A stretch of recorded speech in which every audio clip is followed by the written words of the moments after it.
Bon salut, bah c'est Gros Sourcil et là on va aller dans le dur là parce que maintenant qu'on a fait le diagnostic pour savoir que c'était bien le radiateur de chauffage qui était responsable de nos problèmes de fuite de liquide de refroidissement, bah il faut le changer.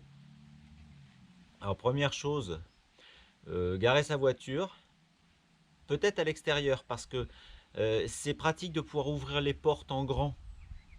Parce que vous allez peut-être devoir vous allonger par terre pour aller attraper des vis sous le tableau de bord et vous serez content de pouvoir ouvrir vos portes entièrement. Si vous le faites dans un garage fermé et que vous ne pouvez pas ouvrir les portes, vous allez devenir agressif, je le sens. Donc moi je la mets sous un abri quand même parce qu'on va peut-être se geler en décembre. J'ai vérifié que je pouvais ouvrir toutes mes portes et puis je vais aller tout de suite débrancher la batterie parce que je me connais. Je sais pas vous comment vous faites, mais normalement je m'électrocute au bout de pas très longtemps. Donc je vais débrancher la batterie avec une clé de 13, elle est sous la banquette arrière. Il faut pouvoir aussi ouvrir les portes arrière parce qu'on va chercher la batterie. Alors j'ai enlevé la banquette arrière, c'est plus pratique pour dévisser la batterie. Il faut juste vérifier qu'il n'y a pas une grand-mère qui est assise dessus, mais c'est rare. Voilà, bon je dévisse les deux. Grand seigneur, et puis ce que je vais faire, je vais remettre la banquette par dessus pour pas l'abîmer, pour pas la mettre dans l'atelier à l'humidité. Voilà, donc là normalement on va peut-être pas s'électrocuter. Voilà, et puis je remets ça, je vais la remettre en place parce que curieusement on va commencer par là pour aller chercher le radiateur de chauffage. Je vous en dirai plus dans 3 minutes. Bon voilà, je suis assis sur ma banquette arrière, je suis bien, je pourrais aller chercher un bouquin, mais je sais pas trop quoi lire en ce moment. Donc le radiateur de chauffage qu'on va aller chercher, il est sous le tableau de bord, sous la console centrale. Donc par là-bas, derrière les commandes de chauffage. Mais pour pouvoir enlever la partie supérieure de cette console centrale, donc la partie avant, il faut d'abord enlever la partie arrière, c'est-à-dire celle-ci, qui vient jusque là. Donc on va commencer par dévisser cette partie, celle qui contient le frein à main, et puis après on ira vers l'autre partie de la console. Ok, donc on est en place, j'ai mis la caméra comme je peux, elle n'est pas très droite, je suis désolé. On attaque pour le démontage de la partie arrière de la console centrale. Donc un petit coup de tournevis ici pour décoller la platine plastique, dont vous avez la référence si besoin ici, arrangé à l'établi. Et ensuite, vous avez ici et ici deux grosses vis cruciformes à dévisser avec un tournevis assez court. Moi j'ai pris ça, parce que sinon ça rentre pas dans le boîtier. Et puis plus loin, là-bas, on le voit au bout de mon tournevis, il arrive là. Ici, vous avez un petit cache plastique à retirer délicatement si c'est possible. Et vous avez une vis cruciforme ici, hein, qui se trouve juste à l'arrière des boutons de lève-vitre. Donc on commence par dévisser celle-ci et les deux grosses vis là. Donc là on est content, on a enlevé 3 vis, on n'a rien cassé. Donc la console arrière, elle commence à bouger. On déclipe l'arrière du soufflet ici qui protège le frein à main. Et ça vient doucement. Oh, faut pas s'emballer non plus, hein. Bon, une fois qu'on a déclipé le soufflet de frein à main, en l'orientant délicatement d'un côté, il passe dans la console. Et donc la console, on peut la retirer en passant au-dessus du levier. Et on va aller la ranger à l'établi. Et là, on rabat le soufflet vers l'arrière pour qu'il ne nous gêne pas plus tard. Et on est pas mal. Hein, on a enlevé la partie arrière de la console ici. Bon, il y a du câblage électrique là, mais on n'a pas besoin de le retirer pour le moment. Hein.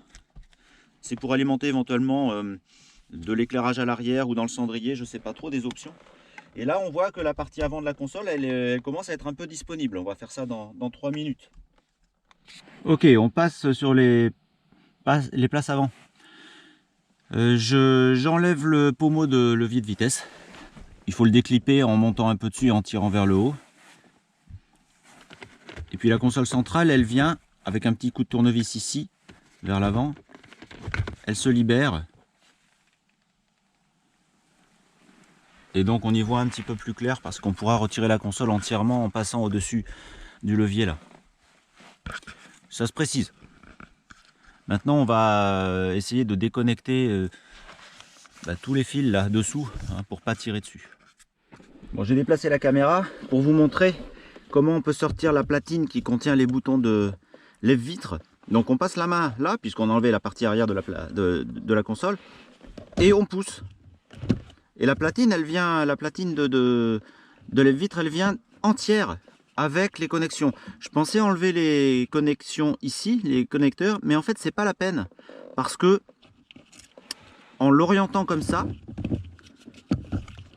on la fait descendre sous la console quand elle sortira et on peut même tout laisser brancher, je pense. Je pense que ça passe quand on va lever la console vers le haut. Pareil pour le bouton de feu de détresse. Alors lui, on va le déconnecter et puis on le reconnectera une fois qu'il sera passé dans le trou ici. Voilà, je suis là, donc je déconnecte mon bouton de feu de détresse. Je repasse le câble dedans. Je le fais passer par ici et puis je le reconnecte tout de suite sur le bouton, comme ça je perds rien. Pareil, vous voyez la platine, j'ai réussi à la faire sortir par le trou arrière et j'ai tout laissé brancher. Je la pose là, je m'en sers plus pour le moment. Ça avance tranquillement. Toujours rien. On enlève la mousse de protection ici, comme ça on a accès à tous les fils et puis on verra s'il y a une vis cachée. J'enlève le cendrier. Je n'ai pas prévu de fumer parce que ça fait 49 ans que je fume pas, il y a peu de chances que je commence cet après-midi. Bon, maintenant à l'arrière de cette partie de la console, côté sous le frein à main en fait, il y a un écrou en plastique de 10. Donc qui vient tout seul, hein, qui maintient la platine à l'arrière, ok. Et puis tant qu'on est là, on la perd pas, hein, on ne perd pas l'écrou. Sur le côté boîte à gants, une fois que la boîte à gants est ouverte, il y a une vis ici, cruciforme, qu'on peut aussi enlever côté droit, donc côté passager. Côté passager pour les Européens non anglais. Toujours côté passager, puisqu'on y est, qu'on a le tournevis, on dévisse cette vis qui tient la partie moquettée là-bas. Et on tire dessus doucement. C'est facile. Ça nous permet d'avoir accès au début du boîtier de chauffage. On commence à voir les premières fixations ici. Bon, c'est pas terminé, hein, mais ça avance.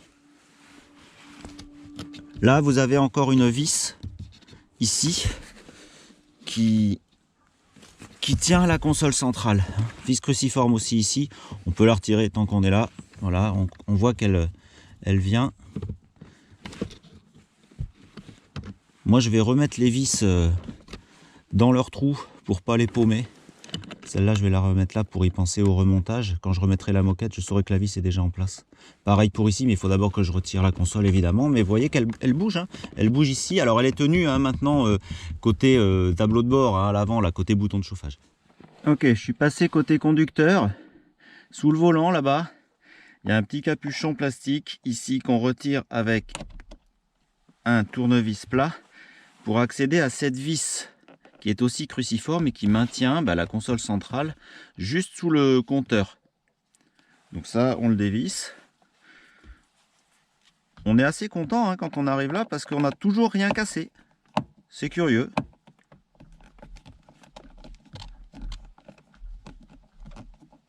Ça permettra aussi de faire un gros nettoyage sur les moquettes avant le remontage. Un petit coup de propre sur toutes les pièces. C'est l'occasion quand même, quand tout est démonté. Et puis moi je suis assez content parce que j'ai une voiture qui a très peu d'options. J'ai pas de siège électrique, j'ai pas de climatisation, j'ai pas le gros ordinateur et donc je suis content parce que j'ai moins de fils que les autres. Et donc je pense que ça va m'aider.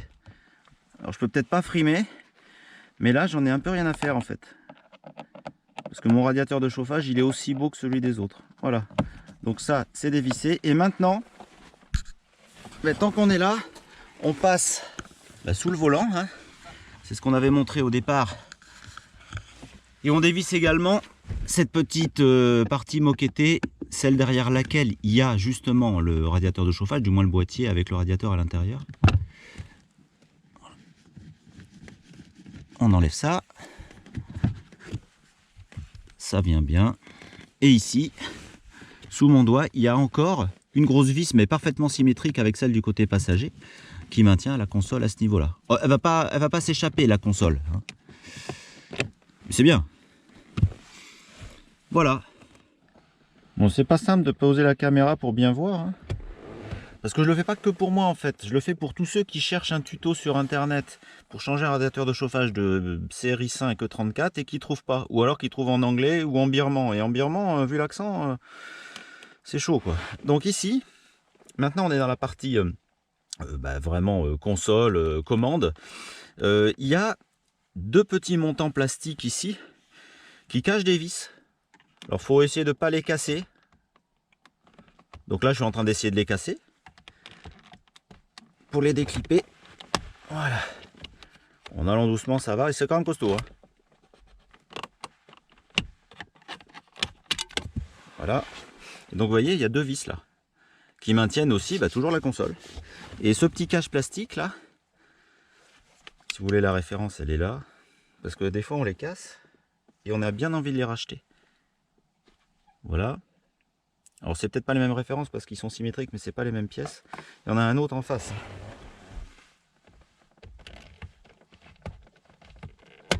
Voilà. Donc je vais les ranger à l'établi. Mais donc maintenant je commence à y voir clair.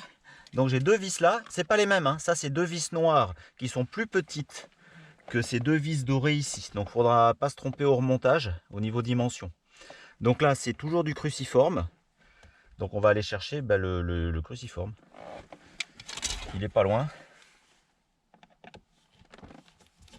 Donc là on commence à avoir peur quand même.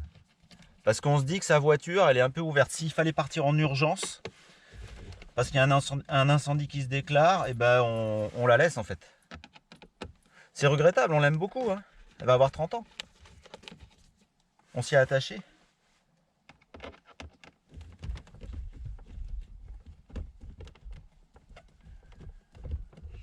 Voilà encore, hein, moi j'ai le petit ordinateur de bord, donc j'ai moins de fil. J'ai un chauffage manuel, avec 3 boutons. Ça va suffire, il y aura déjà assez de problèmes à régler, je pense. Voilà, j'ai enlevé mes 4 vis. Alors regardez, quand j'attrape la console de part et d'autre, je vais pas l'arracher, hein, mais ça commence à venir. Elle est plus attachée par grand chose, mais évidemment, il y a tout le boîtier de commande au milieu avec la radio et tout là, qui tient encore dessus. Mais j'ai plus l'impression d'avoir de vis qui gênent sur les parties latérales, ni en haut, ni à l'arrière. Donc c'est pas mal. Donc j'y vais tout doucement, je retire ma console vers l'arrière. Alors je vois bien, elle bute dans le frein à main pour l'instant. Donc je ne sais pas trop comment je vais faire pour le moment. Mais par contre, elle se désolidarise assez bien. Là c'est ma caméra qui s'est viandée mais bien profond.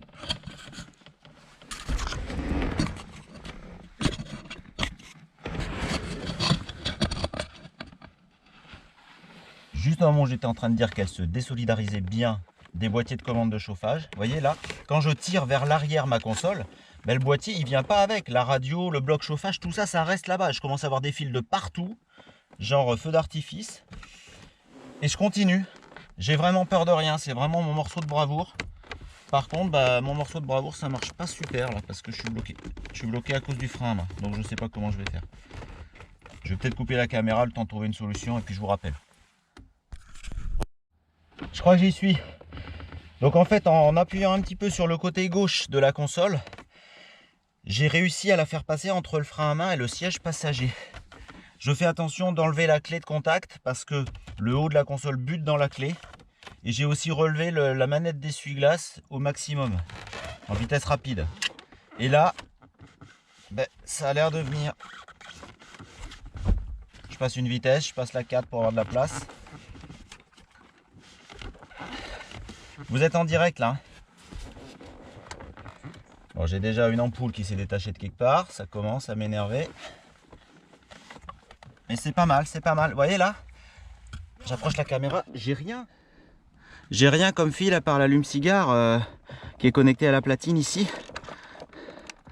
Donc je vais enlever ça. Bon là je peux pas d'une main. Hein. J'ai déconnecté ici la prise d'allume-cigare. J'essaie de pas faire tomber le bloc, mais l'autoradio il est bien retenu.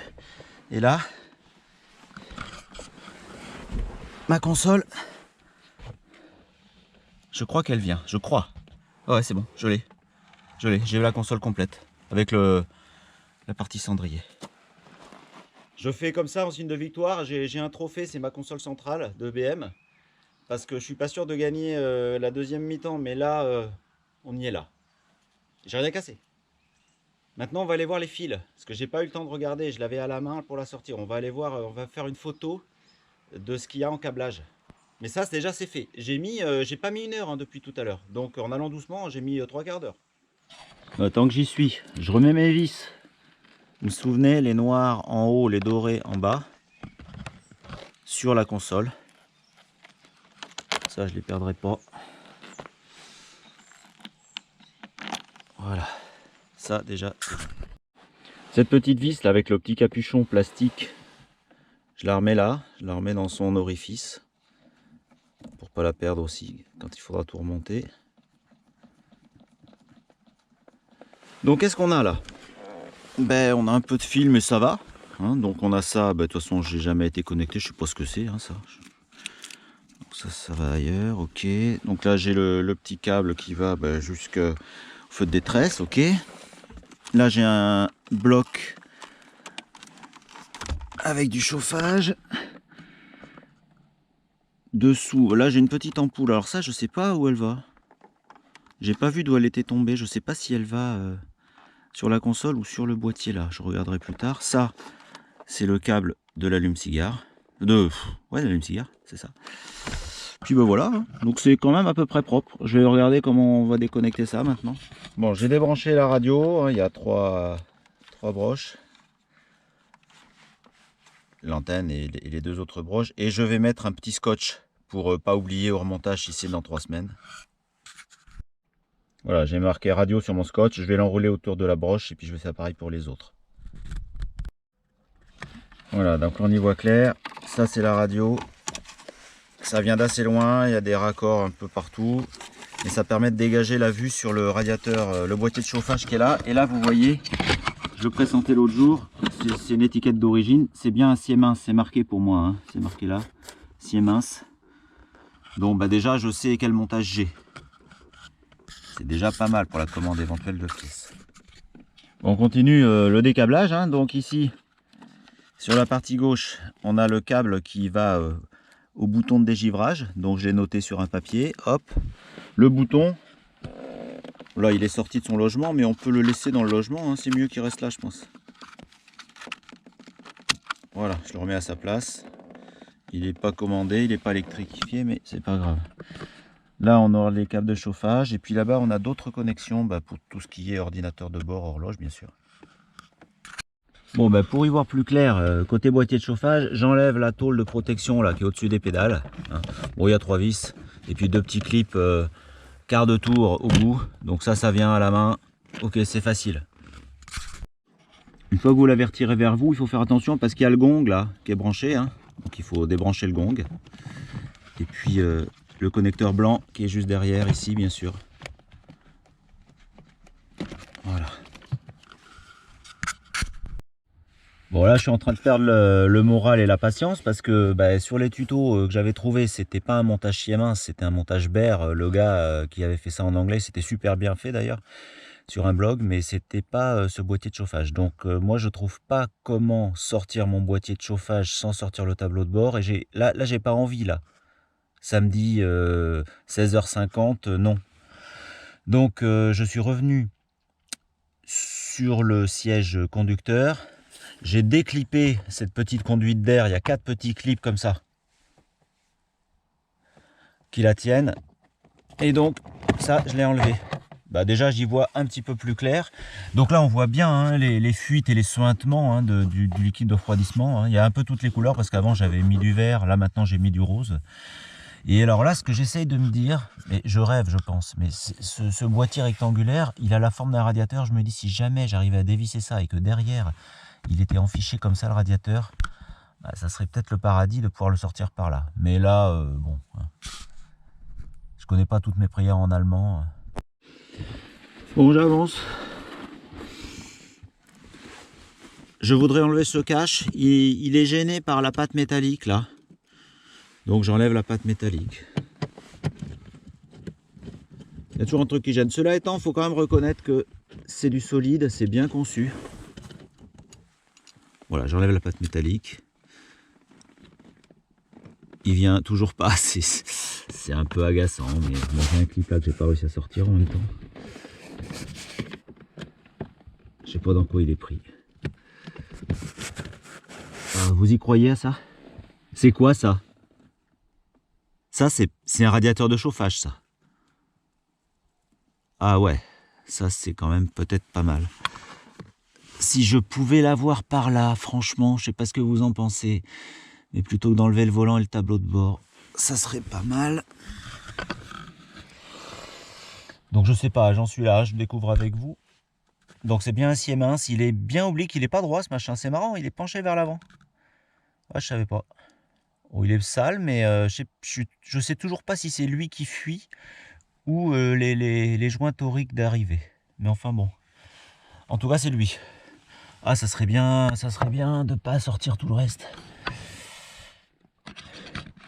Bon, j'avance doucement. Donc là, il y a 2 vis de 8 à retirer. Une en bas, une en haut ici, qui maintiennent les tuyaux d'arrivée dans le radiateur. Et puis, il y a une vis cruciforme qui est derrière, ici, sous mon doigt. Donc déjà, vous voyez, quand je tire là, ça commence à venir doucement. Mais ces conduites plastiques, quand on va derrière le pédalier, elles sont 3 ici, elles sont maintenues par une patte en plastique dans laquelle il y a une vis qui est longue, qui est dans ma main, qui est ici. Donc il faut dévisser cette petite patte, l'écarter de telle sorte qu'il y ait du mou dans les tuyauteries. Parce que de l'autre côté, côté compartiment moteur, elles sont connectées sur les durites de chauffage qui sont souples. Et donc je pense qu'en tirant vers la gauche, on peut désolidariser ces conduites du radiateur pour pouvoir le sortir par ce côté. Parce que de l'autre côté, côté passager, ça ne marche pas, il n'y a pas d'ouverture. Sauf que là, bah, ça coule un peu, j'arrive pas trop bien à purger, donc ça coule dans la voiture. Donc je ne sais pas si je vais finir ce soir, mais en tout cas, je pense que c'est par ce côté. Voilà, ça y est, je viens de le... Donc, je peux tirer sur ces durites, pas comme un sauvage non plus, parce que... Mais elle maintenait donc le radiateur, elle le bloquait. Donc je les ai écartés comme ça. Si je veux, je pourrais les remettre, mais là j'ai pas super envie. Et donc après lui, et ben voilà, en tirant dessus, il vient. Mais bon, ça sera peut-être pour le prochain épisode, parce que là ça coule partout. Il faut que je mette un pot de fleurs. Bon, j'ai purgé ce que j'ai pu. Je suis super content parce que j'ai toujours rien cassé. Je comprends pas. Peut-être que je vais casser mon verre de bière ce soir. J'espère que non. Donc là, je tire tout doucement sur mon paquet de 3 durites rigides en plastique là, de tuyaux, vers le bas, de telle sorte que je puisse extraire le radiateur vers moi, vers le... Là, j'ai fait tomber ma caméra. C'est vraiment pas le moment, quoi. Donc voilà, mes durites sont là. Et lui, il vient... Je perds ma lampe. C'est pas simple, hein, tout seul. Mais bon, ça permet de pas s'énerver contre quelqu'un. Il vient, hein, il vient là, dire. J'ai pas enlevé le tableau de bord, purée, je suis trop content. Oh, c'est quand même juste.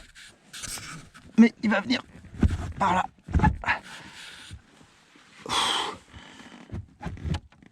Il vient pas. Ah ouais. Il bute encore dans les caches là. Oh purée. Bon, c'est pas grave, j'ai compris. Donc faut que j'enlève ce cache là sous la colonne de direction. C'est vrai que ça aurait été trop simple. Donc j'ai écarté seulement le cache de colonne de direction et puis je l'ai rabattu vers le haut pendant que je tirais sur le radiateur. Il est venu comme ça. Je l'ai à la main. J'ai pas 2 étoiles, mais j'ai 3 trous. Je l'ai eu. Je vous donnerai les références. Il est pas propre, hein. Mais cela étant, je suis pas sûr que ce soit lui qui fuit.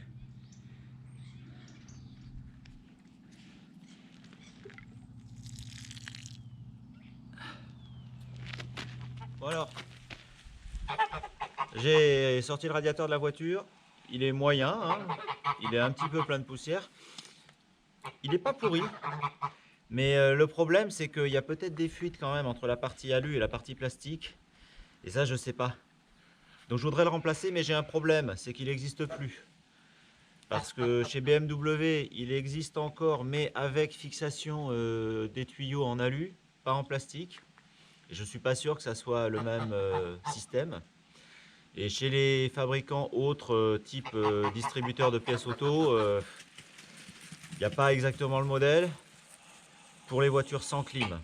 Donc je ne sais pas comment je vais faire. Donc si vous avez le même problème, ne le jetez pas, celui d'origine, parce que peut-être qu'il peut être réparable si on ne trouve pas la pièce de rechange. Donc on va juste le nettoyer, le garder à l'établi et éventuellement le faire réparer. Mais vous voyez, là il y a quand même des traces hein, de corrosion. Alors j'ai bien peur quand même qu'il soit percé. On va voir.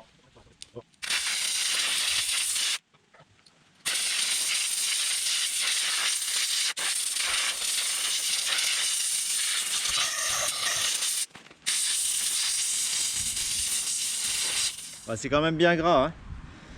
Mais bon, c'est peut-être aussi que le liquide a suinté par là, par les joints toriques, c'est possible, je sais pas. Je vais le remplir, je vais regarder s'il y a des fuites, mais bon.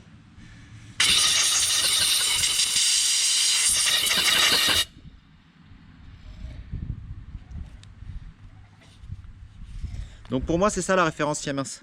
83 51, 59 51. Souvent, il y a 64 11 devant, ça peut servir. Bon, de retour dans la voiture, on prépare pour le remontage, on va ranger la visserie et puis regardez, bah, je vais quand même peut-être passer un petit coup d'aspide dans le compartiment du radiateur de chauffage parce que ça n'a pas été fait depuis 92. Un peu partout autour, puis après je commence à repositionner les vis pour pas les perdre et pour savoir où je les mets au remontage.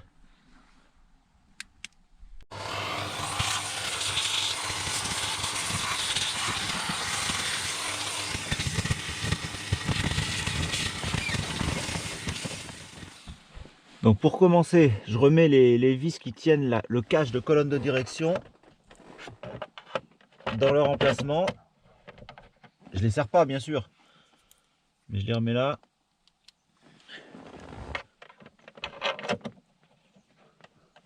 Et puis il y a ce petit cache, vous vous souvenez, que j'avais sorti, que j'avais déclippé du côté droit là, parce que justement c'est lui qui empêchait la sortie du radiateur. Donc je peux le remettre juste comme ça.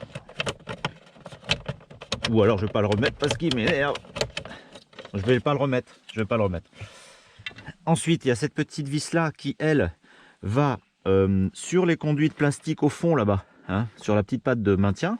Donc je vais la repositionner, mais de toute façon, il faudra que je la ressorte pour resserrer. Et puis après, j'ai ces deux petites vis de 8 qui vont, elles, plaquer la platine des tuyaux sur le radiateur quand il sera remonté. Donc les vis, elles viennent ici. Bon, je peux les laisser pour l'instant dans leurs trous respectifs parce que je ne vais pas revenir y toucher par là. Et puis ça, c'est la dernière vis qui va sur la même platine mais derrière qui est cruciforme. Voilà pour le moment. Bon, je continue à préparer le remontage parce qu'il y a des choses que j'avais démontées qui n'étaient pas nécessaires en fait. Donc là, sous le tableau de bord, bah, c'est toujours le boîtier de chauffage avec le câblage et j'avais sorti les circlips, hein, les trucs là. Les attaches plastiques, je les avais sorties pensant qu'il fallait que je sorte le faisceau. Donc en fait, bah, je les remets. J'en remets des nouvelles là. Pour le maintenir, il passe là le faisceau. Et puis, alors ma voiture sera plus d'origine puisque je mets des attaches blanches alors que d'origine elles étaient noires. Mais bon, ça va, il n'y aura pas grand mal, il n'y a pas grand monde qui va s'en apercevoir. Et puis il y en a une autre ici, vous voyez. Pareil, hein. Donc je vais faire aussi de l'autre côté. Et puis après, je vais mettre les petits clips métalliques. Ceux-là, là. Il y en a 6 qui vont sur le boîtier. 1, 2, 3, 4 et puis sur les côtés. Je les avais sortis pensant que je serais obligé d'ouvrir le boîtier. J'ai pas eu besoin. Donc je les remets tout de suite, c'est pas la peine de les perdre.